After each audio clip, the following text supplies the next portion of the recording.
Hi, my name is Tessa Darnell, and I will be talking about the types of exceptional students we learned about educating throughout the semester.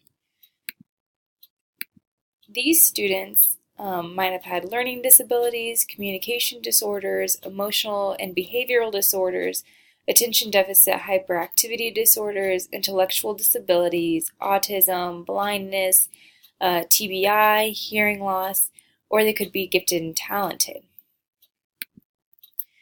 So, as far as learning disabilities go, there are very many types. Reading disability or dyslexia, a math disability could occur in students. Some students might struggle with memory or social and emotional needs, which are called an invisible disability because, as it sounds, you might not be able to recognize that at first.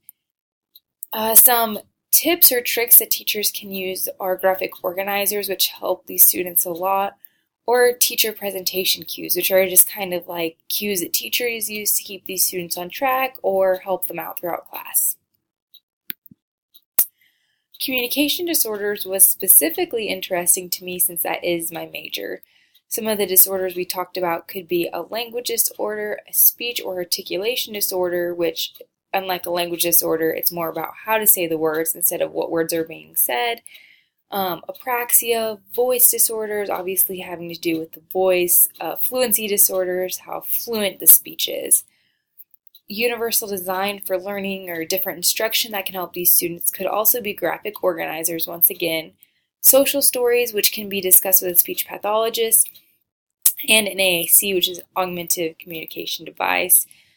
These help students who are completely nonverbal have the chance to basically talk through a machine like an iPad or something.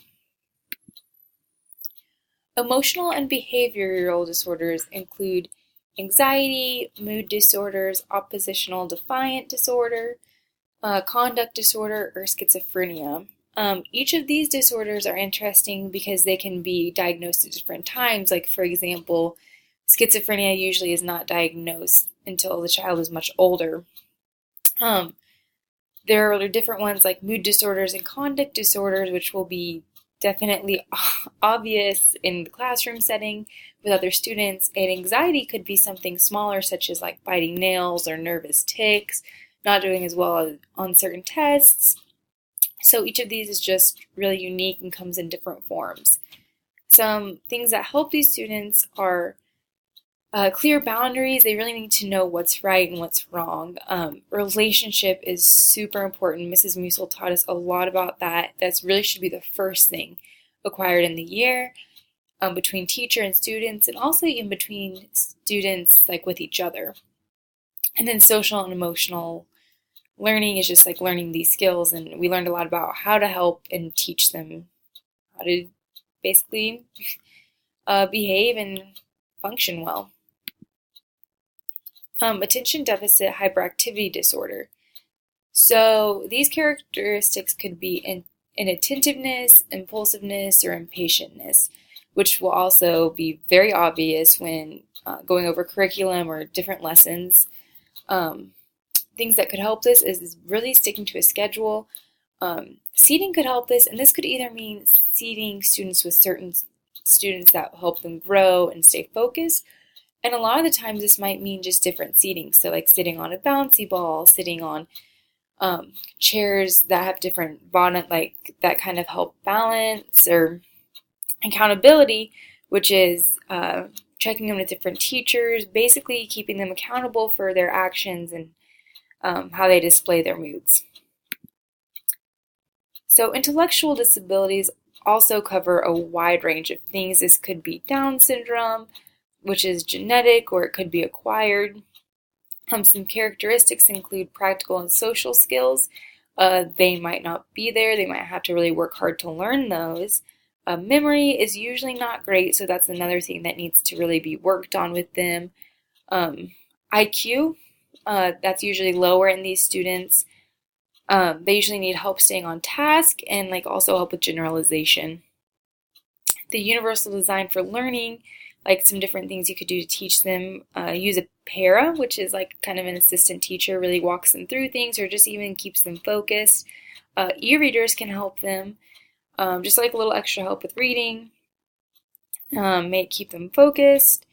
So there's a lot of different, those are just brushing on a few techniques that can be used to help these students out. We learned a lot about this and even got to meet some individuals with an intellectual disability. So autism is a very broad spectrum, which is why it's called autism spectrum disorder. These students might not be very relational. They could have many communication impairments. They really are all about repetition. So staying in within the schedule, they like things to happen how they know they happen. They have special interests, which almost come off as obsessions, just things that they will not basically let go of, like they just want to talk about all the time. Things that can help these students are, again, social stories. It should be done with a speech pathologist, helping them know how to interact socially, and a lot of preparation for these students. So just preparing them, like we learned in class about fire drills, a lot of the times teachers need to prepare them specifically that this is going to happen. Just be aware, just so they know what to expect. Blindness or vision impairment. This could be total or partial. We watched some really cool videos showing how partial vision impairment could be either peripheral vision or just spots in the eyesight. A lot of different types there, and then it could also be total, which is just basically total darkness, can't see anything. They can use different systems to basically read with their hands. Support canes, we learned that some students just use these for new places and some use them all the time.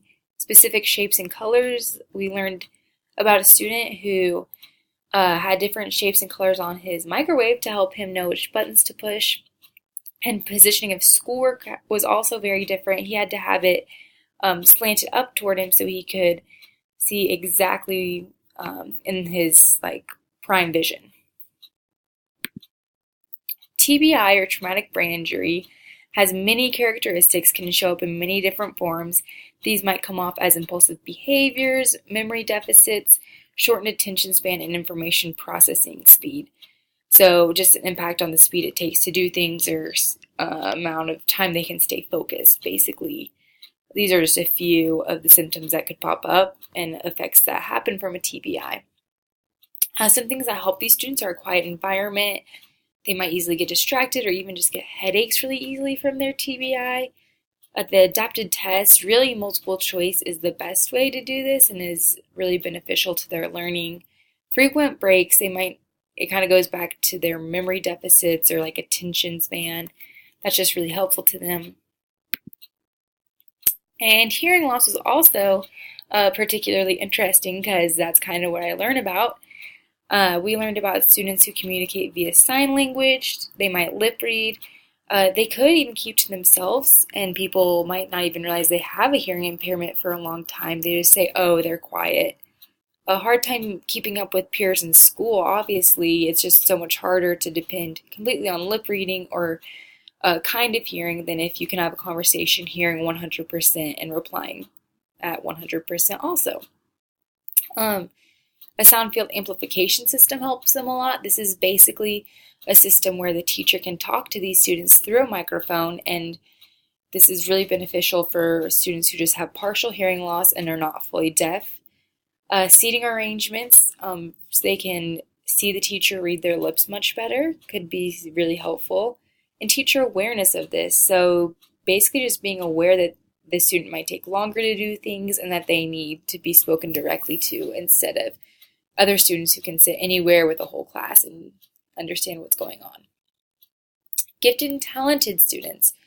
We had some guest speakers talk to us about this, which was really interesting. Some characteristics of gifted and talented students is that they have a sense of perfectionism. So they are dealing with a lot of pressure. They feel like they need to have it all together all the time. They will have a very high IQ and are easily bored with schoolwork that peers are doing. So the solution to this is a curriculum extension, which can also be confused with just giving the students more schoolwork, but that's not beneficial. They need different schoolwork, more complex, something that will really challenge them. And a lot of this issue with how we're teaching these kids comes from a lack of funding. So learning about this just made me really aware of how important it is to have classrooms dedicated to these students and to have the funding necessary to help them learn. And that's it. We talked about a lot of things. We can go back to the types of exceptional students. We covered so much over the semester. I feel like I was only able to brush on these things, but I hope this presentation was informative and I just learned so much in the semester. I'm really thankful for the opportunity.